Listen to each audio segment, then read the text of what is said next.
ഡൽഹി കലാപക്കേസിൽ രാജ്യദ്രോഹ കുറ്റം ചുമത്തപ്പെട്ട പ്രതിയായ ഉമർ ഖാലിദിനെ കർണാടകയിലെ കോൺഗ്രസ് സർക്കാർ സംരക്ഷണമൊരുക്കുന്നതായി BJP.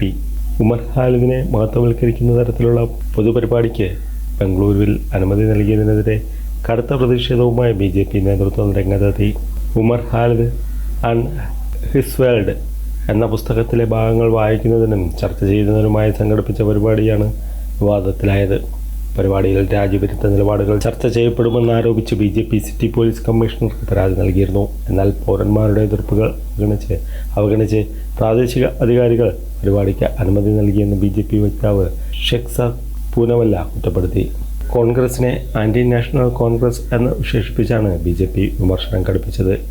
UPA പ്രകാരം കുറ്റം ചുമത്തപ്പെട്ട സുപ്രീം കോടതി പലതവണ ജാമ്യം നിഷേധിച്ച ഒരാളെ മഹത്വവൽക്കരിക്കാൻ സർക്കാർ കൂട്ടുനിൽക്കുകയാണ്.